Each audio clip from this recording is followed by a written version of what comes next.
Hi everyone, it's Tammy Bux here. I am the founder and Chief Radiance Officer at Radiance Wellbeing. I teach yoga, qigong, breathwork, and meditation. And I have started this Radiance Wellbeing video series to highlight some of the wonderful wellness practitioners in the Greater Vancouver Portland area. So today I have the beautiful Tiffany Fielder here with me. Tiffany is a functional hormone specialist, and we met some time ago, and we've enjoyed each other's teachings, and we're pretty much into a lot of wellness events here. We either host them or we attend them. And so I will hand over to Tiffany to just introduce herself. My mission definitely with this business has ebbed and flowed, but I can definitely tell my passion is definitely educating other people and really giving them all the resources and information for them to take and utilize in their own life how they see fit. More importantly, I also teach a lot about menstrual cycles and perimenopause. So, and what's my I guess my future mission is I really want to get that message out there to like teens and tweens, basically, just to empower them about this is the menstrual cycle and this is how we take care of ourselves and all that information. So when they get to the later years, perimenopause and menopause, their body can be adequately supported. So they're just thriving all throughout. So that's a big mission of mine. So I just love doing what I do. Yeah, that's fabulous. It's so strange that in our Western culture, talking about the menstrual cycle, like back when I was growing up in the 70s and 80s, it was such a taboo topic, and it was Mhm. a little bit of shame around it or whatever. And it's just a natural function of life. It's where life comes from, right? Right. Um, it's such a misfortune that we have that somehow the kind of culture that we live in it's not acceptable or polite conversation. And Right. it's the creation bedrock and foundation of life. Uh, Right. yeah. Yeah, it's like we're all so connected with the seasons, the moon, and really viewing it as more of a source of power versus I'm going to hide my menstrual products in my sleeve and don't tell anybody what I'm doing, and very hidden. Where when I had my daughter, I just knew I don't want her I don't want her to see herself as that. I want her to feel empowered with what her body is naturally doing. And so that's why I even became more passionate about it. Is my little girl is going to get to that stage, and I never want her to feel that shame, like you mentioned. And I also want to share it so other individuals don't feel that as well. Yeah, and it's so important. This education piece, like I really feel I've done some studies in Indigenous culture and the way that they have rituals around, birth, life, death, marriage, grief, loss, celebration, and seasonal and cyclical. And so I think in those cultures, there was a much more greater understanding of how the mothers can pass down to their daughters, or women in community can talk about it and support each other through different phases of the cycle. And so the fact that we're sitting here talking about it today, I think it's maybe harking back to sitting around the campfire and talking about Right. it back in the day. That's really good. Now we are talking specifically like today. I think the focus is on perimenopause and menopause, which is the next phase.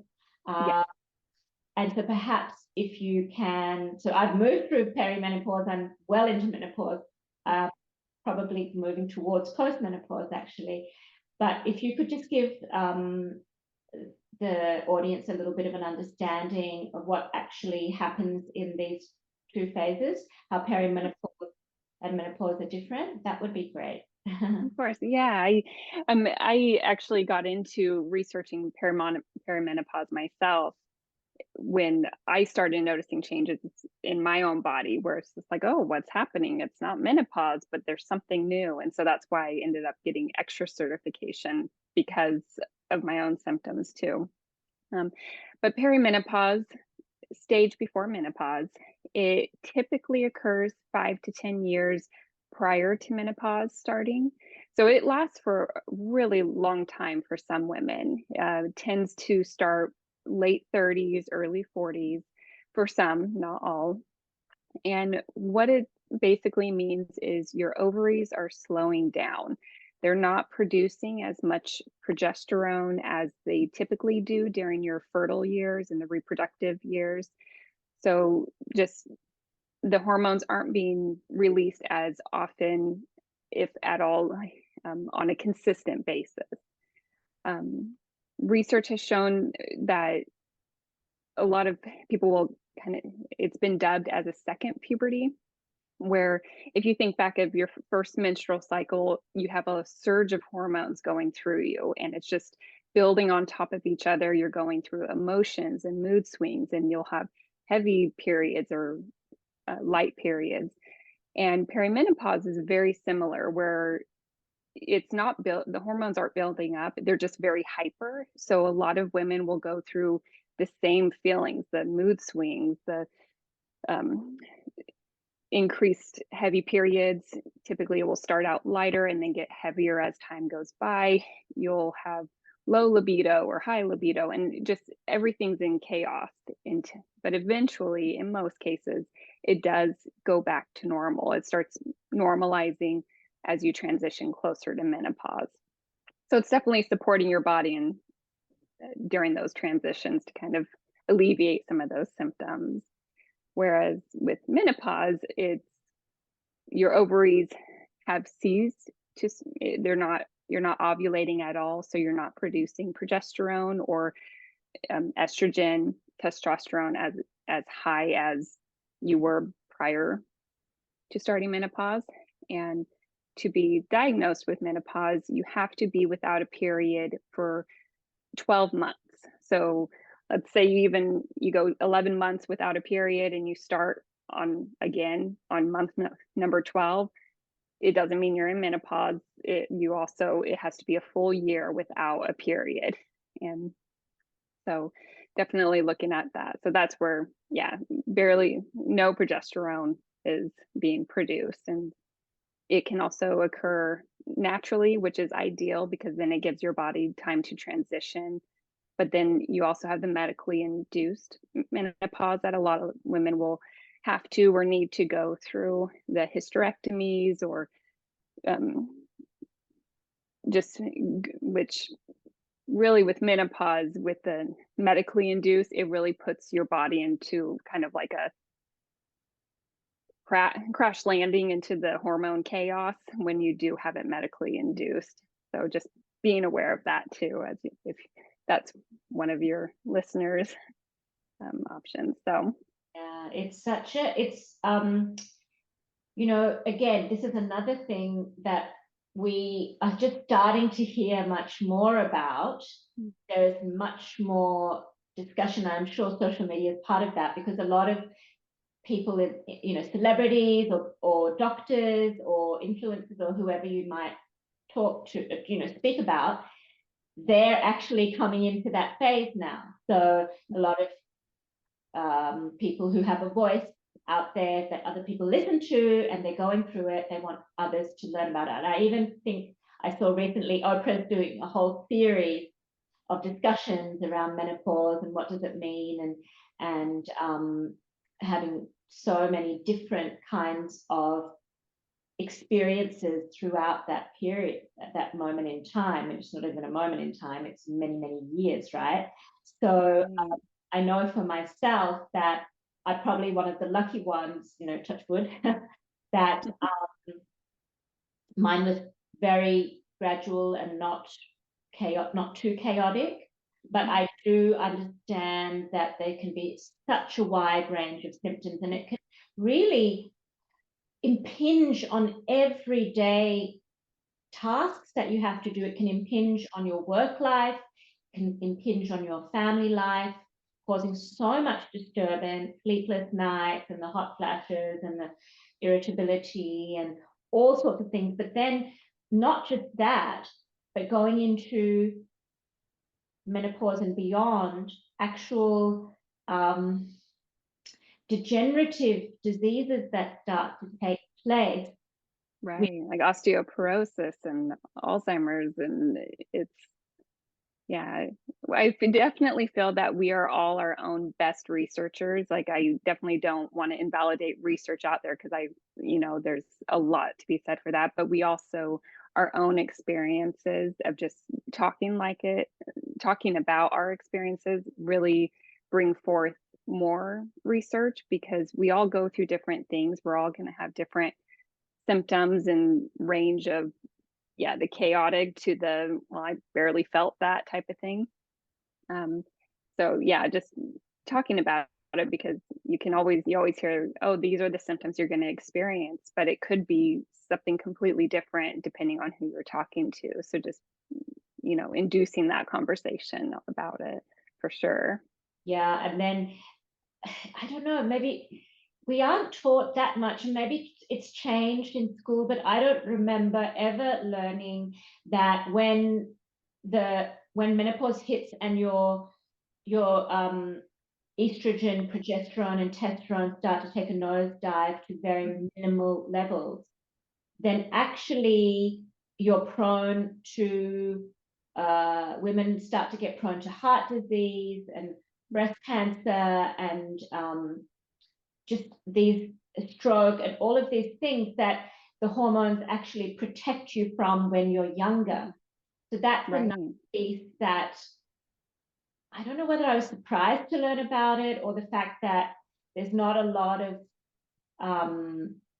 common knowledge out there. I thought I kind of knew stuff being in the wellness sphere, but I didn't know it that much. And I actually have started to see a naturopath. And so discussions with my naturopathic doctor, we're talking about all sorts of different options and what I should be looking out for, and how I should be, tracking what's happening in my body and in my emotions and, in my brain fog. Sometimes. Right. Brain fog is definitely real in perimenopause, menopause years. And then, I was teaching yoga, and suddenly I had very painful joints, my hips, my knees, my wrists. And there's certain poses I can't teach now. So I kind of moved from teaching yoga to teaching qigong. Actually, that was one of the reasons that it happened. It was kind of serendipitous, because I also saw that some of the women that I was teaching, they weren't comfortable sitting cross-legged on the floor or whatever it might be, because they had hip and knee issues. And it kind of occurred, now I look back, I think, yeah, those women are in their 50s and 60s and 70s. And it doesn't, not that it happens to everybody, but it can happen. And so Right. the type of support that you potentially provide, from what I'm hearing and what I understand, you're first and foremost a functional nutrition therapist, correct? And then, Yeah. and then you do a lot of your modalities are around what people are lacking, what they need to bring into their diet, and what they need to remove. Is that correct? Like, am I explaining correct? Would you like? Yeah, no, perfectly. So I first got my certification in I'm a functional nutritional therapy practitioner. And then I went on to get certified in functional hormones. And because everything's so highly connected, and so my approach, and also staying within my scope of practice of what I am allowed to do, because I'm not a licensed provider. I can't diagnose, treat, cure, or prescribe any medications, especially when it comes to treatment modalities, like for menopause with the bioidentical hormones. So that's where naturopaths and functional medicine providers I would just refer out to. So my services are really going back to almost the root cause and the root issues of going back to baseline of looking at the nutrition. Are you digesting your food where it's using the nutrients to build the hormones. Like, are you eating enough fats so you are actually supporting your hormones efficiently? Looking at lifestyles such as sleep and movement and mindfulness, like such as meditation and releasing energy, which is why I was so drawn to your services, because I feel like it's such a vital component to overall health, with community alone too. So just factoring in all those foundations and then giving individuals a good starting point and supporting the body. And then if they need further support, that's where they would either go for supplements, or that's where naturopaths and functional medicine doctors would be a great step up, just so they can get hormone therapy help or progesterone therapies, and just to help alleviate more severe symptoms and kind of help bring balance back, because nobody wants to go through those symptoms. They're not fun. And I mean, especially hot flashes when so um yeah. And with, I forgot to mention, especially with perimenopause, progesterone is really highly connected to the immune system. And so as it decreases, a lot of research that and I can send you the research too if anybody wants it, where with the immune system, you think about autoimmune disorders. So a lot of autoimmune disorders tend to get diagnosed around ages 30 to 50, of, Hashimoto's and Raynaud's syndrome, and IBS is a big one.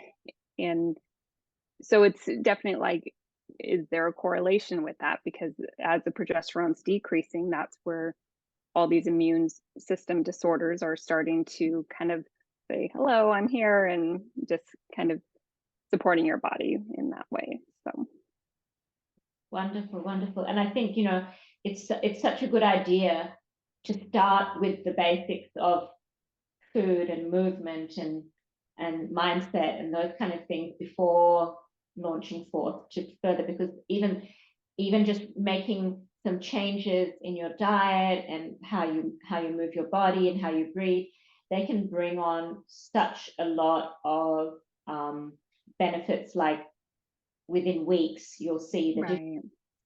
And then if things get severe and extreme, then you can keep on going. But trying to come back to what the medicine that in this wrapping of skin and flesh and bone and all of that, and the mind and everything, as you say, we're our own best like advisor in that sense, or we can watch out for it. We are so close to our own symptoms or our own presentations of different things that we know when something's off, when something's right, when something's wrong, and Right. back to that intuitive inner knowing. Again, I keep on going back to the Indigenous communities, that they are taught from a young age of how to listen to the body and how to move and breathe and live and nourish themselves with the season, with the circadian rhythms of the day, with the with the landscape and nature, as well as with the birth and life and death cycles as well. So it's almost like we have to go back to that ancient wisdom that is not that readily available in the society that we live in. Right. Mm-hmm. Yeah, I definitely highly encourage anyone, whether even if you're far away from perimenopause and menopause, start tracking cycles now, the big one, just so you know when things are off, because it not only will it help you during your reproductive years, but it will help you navigate perimenopause and menopause, because you'll know when things start to kind of look different and feel different, and then your practitioner can help you kind of pinpoint, okay, is it a progesterone problem and estrogen, or is it testosterone, and just kind of look at all the different therapies that will help. So definitely tracking and just getting to know what your normal is. And yeah, I definitely believe in that innate sense that everybody has inside themselves, but then sometimes a lot of people need that cultivated, and just so that's where I really encourage tracking. Okay, did I have cramps this round, and how heavy was my bleeding? Because estrogen can also be boosted in those transitions, especially perimenopause. You'll have really high estrogen at moments because progesterone actually counteracts estrogen buildup. So a lot of women will have really heavy periods. And so that's a big sign where it's like, okay, I had normal cycles, and then all of a sudden it's really heavy and really uncomfortable. And so it kind of like, okay, well, maybe my estrogen's high, or, just more knowledge for you and whoever you're working with. Mm. Okay, that's fabulous. I mean, there's so much we could talk about on this, but Right. and the other thing that I did want to talk about today, so we've had this discussion about navigating those years, and those years are like anywhere from mid to late 30s all the way to late 50s and 60s and beyond. Like uh it's always very, very useful to understand that it's like a spectrum, and it's there may not be a definite beginning and then a Right. really, really clear end, and all of that time in between there's so many ups and downs and what have you. And so the more that people talk about it, as you say, and research about it, and listen to lots of different examples of what may or may not happen, at least you know Right. there's nothing really crazy wrong with you. Right. Yeah. It's like a lot of people, it's, a lot of people go through different things. So it's like, okay, like, especially like if it's applicable in, I know it's not always in some families, but knowing what your mothers and grandmothers have gone through is also a big factor on what you're going to go through when you hit those years. So if you do have that available, ask your mom, like, okay, so how was this for you, and how did you reach those stages, and what did you go through? And you can really learn a lot, because then it's not it's not really saying this is exactly what you're going through. It's just more information, because, you know, I'm showing a lot of signs that my mom had gone through. And, but then you also have to factor in, what's your lifestyle like? Is it different than your mom and grandma? So if you have a high inflammatory diet, you're going to probably have a little bit more symptoms magnified than your mom did. So it's just really taking all those components and putting it together, just like very awkward puzzle, I would say, because it can change at any moment. And but definitely the learning the more the is the really learning more about yourself is really the way to go, and bringing awareness to that, just being aware of those changes and that are out there. So Okay, great. I had one question that I thought maybe we can circle around. It may come from our discussion, or it may not, about if what are some of the most impactful lessons that you've learned from your clients. Now, it may or may not be anything to do with perimenopause, but right. I know that, as we have clients and we are imparting our knowledge, there's such a two-way kind of exchange, and I always love to hear from people anything that they've learned that's really stayed with you, anything you've learned that stayed with you and made a difference in your life. Yeah, I love this question, by the way. It just really, just reflecting back on it, especially when it comes to my business and how I even work with people now, it is because of my past experiences with clients. I've learned what not to do and what more to do of.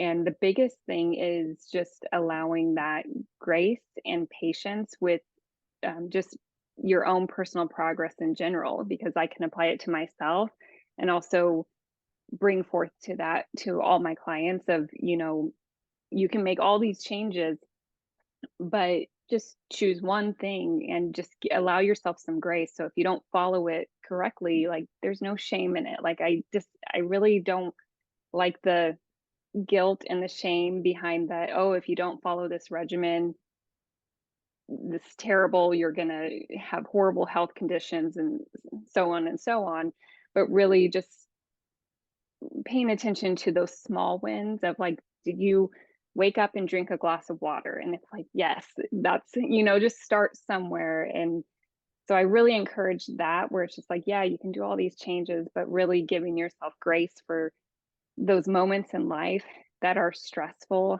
and throw curveballs where your nutrition's not going to be on point, your sleep is going to be choppy, and just know it's just supporting yourself the best way you know how in that moment, day by day or week by week, instead of just like, oh, I should have done this, oh, I could have done this. Just release that shame and just be proud of that you're still plugging along and thriving and doing what you can. So it just, that would be the biggest thing, because I've had a lot of clients that had some curveballs thrown their way and they're like, oh, I'm sorry, I didn't follow this protocol that you sent me. And it's like, it's okay. Like, did you eat 3 meals today? Good. It doesn't matter what it consisted of, just you're feeding yourself during this horrible time that you're going through. So just, that would be my biggest one, is relaxing a bit about things of, and bringing that patience and grace in for whatever people are going through. Oh, I Change love is hard. it is, and I love it so much. I'm going to take that with me. It's okay. So very synchronistically, I had this idea about something I'm going to teach in my qigong class this week, and it had to do with grace and flow. And so, Oh, like that word grace keeps on coming up. It's about, and honestly, I think we're quite similar in the way that we approach our philosophy. I had one of my one-on-one clients who was with me for like a 12-week session. And I said to her, the most important thing is to just be so soft and kind and gentle with your own self, because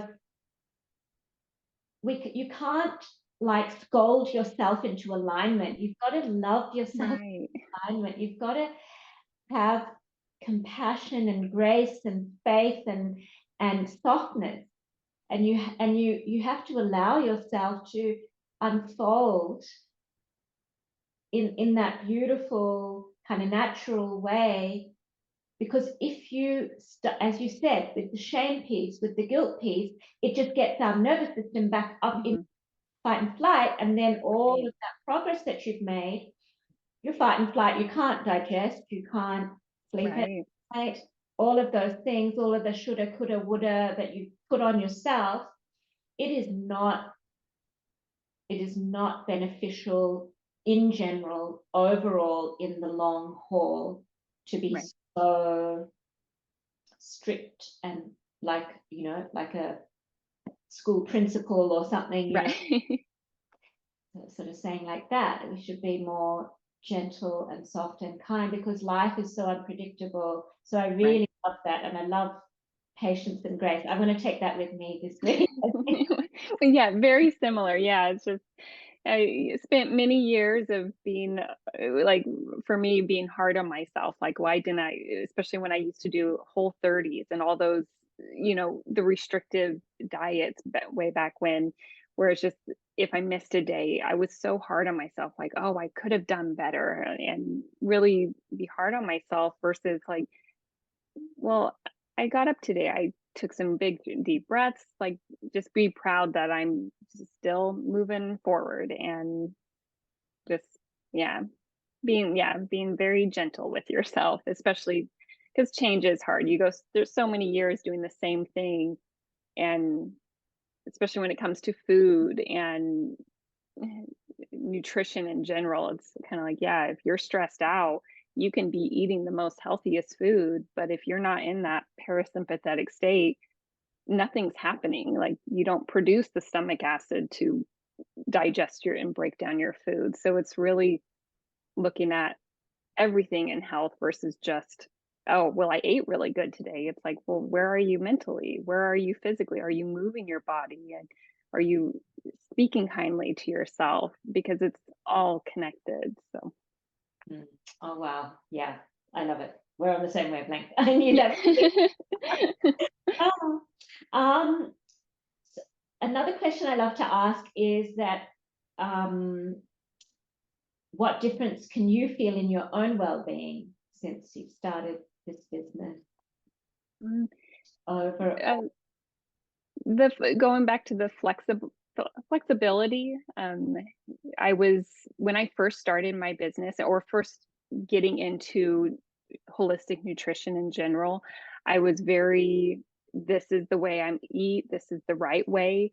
It was very paleo. I no beans, no, like very strict, because it did work for me on short term, because I did have horrible cystic acne. I had a lot of issues. So it did help me so much where I'm like, this is the way to eat. So I would always promote it and be like, yeah, this is the way to eat. Versus now, I view it as this is a way to eat, not the way to eat.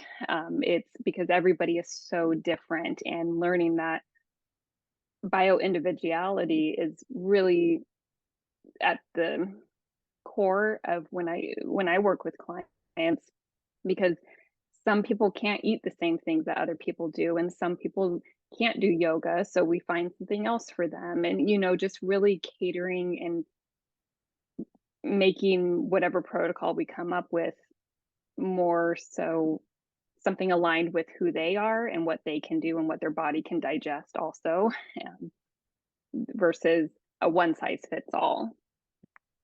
Yeah, I like that idea about flexibility and catering to the individual. And also, I think the way that you've explained it, that you learned a lot about your own health, own health through your own health journey. You found out that there's ebb and flow, and there's different seasons and different cycles and all of those things. And if it's going to be true for you, it'll be true for the next person. And even when we in yoga teacher training, the musculoskeletal makeup of every person is so different. Like the arm length is different to the leg length, and some people just don't have the ability to twist in a certain way or whatever, just because of the weight of their skeleton or the muscle on the bone or whatever. So it's incredible. Not exactly that we are our own perfect thumbprint, but you could almost liken it that way, that there's so many bridges and different things, and everything that makes us up. That's why I think it's important, like how you say, that people should track their own cycles and track whatever's happening with themselves, because we can do, like, we can be our own best sleuth and detective and find out what's happening with ourselves, being so close to our own experience. Someone who is teaching you can guide you, and then the best way to get that benefit is for you to be so fully immersed in what's going on inside yourself that you know when something's off, or when something is working, or you feel good or you don't feel good. So I like that flexibility thing, because there's no one size fits all. Not everyone has such a different life circumstance and so many different things that come into play. And so being able to individualize it in partnership with the client, I think that's really great. I definitely don't approach it as I know everything. It's more of, there's backing with science and research, but there's also, okay, what is your body telling you? Like some people just, for example, spinach alone. I have a lot of clients that cannot digest spinach, and where it's just kind of like, it's always promoted, like eat more of this food because it's so healthy for you. But a lot of times it's not the right answer for people. And so, over time in my practice and with myself is being flexible with that. It's like, okay, finding different approaches, or maybe just spinach isn't for you. It's just like, that introducing that flexibility and awareness when it comes to making any changes, or just getting to know yourself in general, on not just with nutrition, but with everything, of nervous system regulation and movement and what you enjoy. Yeah, and it's all so connected, right? And so that's the thing, that's the piece that, with your mission for the teens and the tweens and all of that, is if we start early, we start teaching for us right now, because we're talking about cycles and all of that, it's for our young girls, for them to just like almost, as you say, feel empowered. It's like the opposite of shame, right? Let's Right. like throw that out the window with the Victorian era or whatever it was. You know, the patriarchy didn't want to know about that kind of thing and just kind of hid it away, you know, out of sight, out of mind. Whereas now we want our young girls to feel empowered about how every month they have the possibility of creating life, right? And so Right. powerful and strong, it's like we're our own superheroes, right? Exactly, like, really see it as a place of strength versus the shame that a lot of people, because even women around my age, they still won't talk about it. Like, I have close friends that are like, "Oh, no, don't talk to me about that. I don't wanna talk about it," where it's kinda like, this is such a vital piece of, also, it's, known as the fifth vital sign, where even all through perimenopause and menopause, it can tell you so much about the state of your health, where it's like, okay, even from a young girl and going through the reproductive years, if they choose to have children through perimenopause and through menopause and thereafter, if you don't know what's going on with your body and not looking at the signs it's giving you, especially when it comes to cycles, because it can tell you if you are in an inflammatory state or if you need support. um, so it's just so connected. Every month is a report card where it can tell you so much about your health, so why not start encouraging that at a younger age, so when they do get to our ages where perimenopause and menopause are inevitable, like, it's gonna happen. So really setting that pathway to success where they can be like, yeah, I got this. I can be empowered and take care of myself. And so Oh, I love definitely. that message. Empowerment, pathway to success, knowing yourself, knowing your body, monthly report cards, so much Right.